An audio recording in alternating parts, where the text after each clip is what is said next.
नमस्कार दोस्तों, स्वागत है आपका साइट फॉर वर्ल्ड के ऑफिशियल लर्निंग प्लेटफॉर्म पर, जहां स्टूडेंट्स और जॉब सीकर्स के लिए करियर, टेक्नोलॉजी और प्लेसमेंट से जुड़ी इंडस्ट्री ओरिएंटेड और प्रैक्टिकल नॉलेज दी जाती है।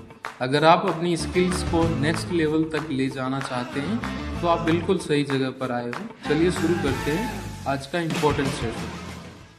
नमस्ते स्टूडेंट्स। आज हम एक सुपर इम्पॉर्टेंट टॉपिक पे बात करने वाले हैं, अपना पहला वेब फ्रेमवर्क कैसे चुनें।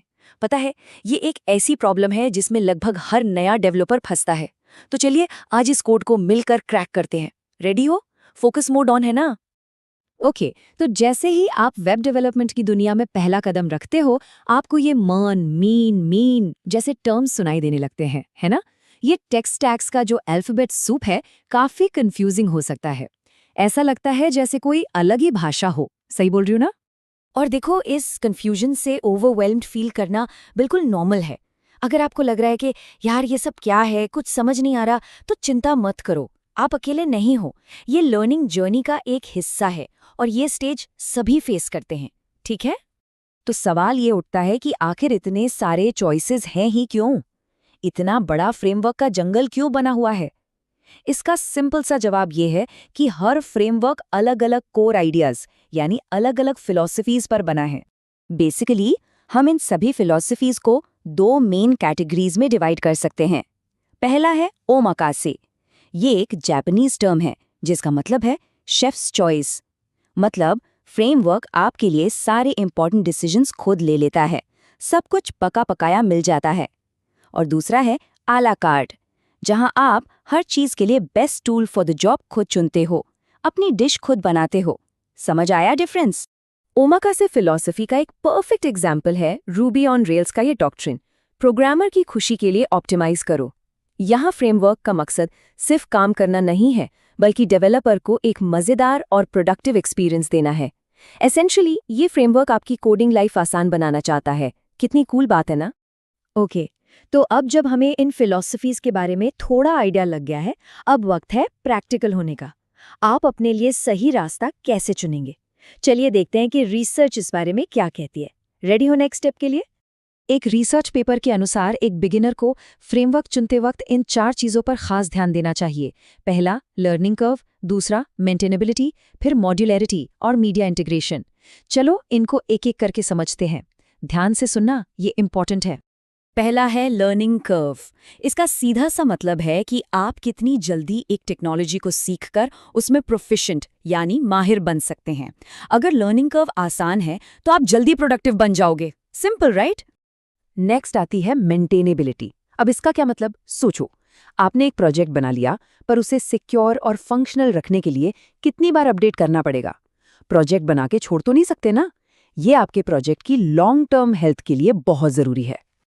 अब थोड़ा फोकस शिफ्ट करते हैं, और ये जानकर आपको अच्छा लगेगा कि आप जैसे सीख रहे हो ना, वैसे ही ज्यादातर लोग सीखते हैं।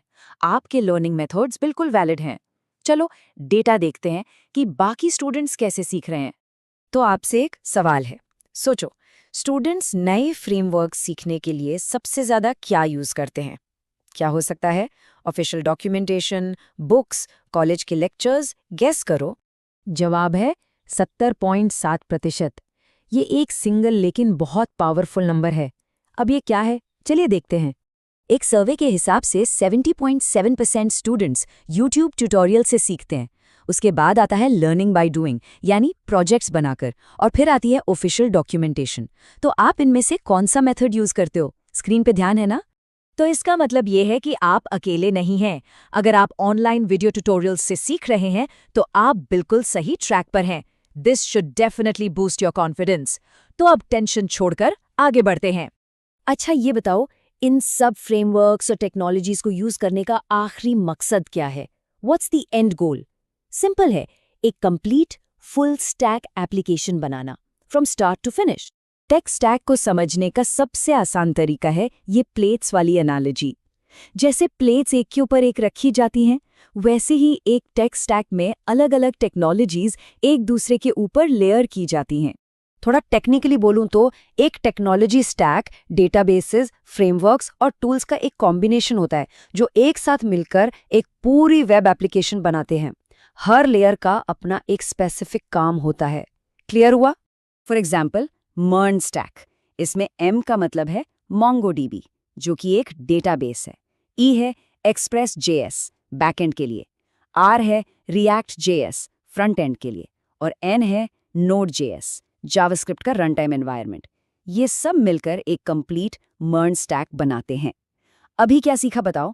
MERN का फुल फॉर्म याद हुआ? ओके, बहुत थ्योरी हो गई। अब असली काम की बात। इतना सब जान लिया, अब इसे एक्शन में कैसे बदले?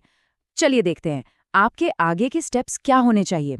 यहाँ से सबसे इम्पोर्टेंट पार्ट शुरू हो रहा है, सो फोकस। एक बात हमेशा याद रखना, थियरी अच्छी है पर बिल्डिंग उससे भी बेहतर है। सिर्फ देखने से नहीं होगा बॉस। असली लर्निंग तब होती है जब आप खुद कोड लिखते हो, जब आप खुद कुछ बनाते हो। प्रैक्टिस के बिना आगे बढ़ना सही है क्या? बिल्कुल नहीं। तो आपका आगे का रास्ता क्या है? ये लो, आपके लिए 3 simple steps. Step 1, basics master करो। जावास्क्रिप्ट कोर लैंग्वेज है, उसे मजबूत बनाओ, फाउंडेशन स्ट्रांग होना चाहिए। स्टेप 2, कोई भी एक पॉपुलर स्टैक चुनो, बस एक, जैसे मर्न, और उस पर स्टिक करो। ज्यादा चॉइसेस में कंफ्यूज मत हो। और स्टेप 3, बिल्ड समथिंग सिंपल। एक छोटा सा प्रोजेक्ट बनाओ, एक टू डू लिस्ट, एक सिंपल ब्लॉग, कुछ भी, ताकि आप जो सीखा है उसे अप्लाई कर सको। खुद से बना पाओगे? जरूर। तो आज हमने काफी कुछ कवर कर लिया है। अब आखिरी सवाल आपसे है। इतना सब जानने के बाद आपका पहला प्रोजेक्ट क्या होगा? क्या बनाओगे? इसके बारे में सोचो, और जो भी आइडिया आए उसे कमेंट्स में जरूर शेयर करना। All the best.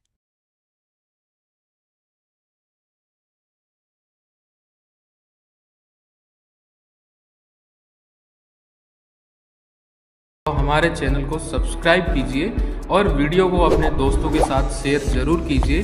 Comment section में अपना डाउट या नेक्स्ट टॉपिक लिखना मत भूलिएगा।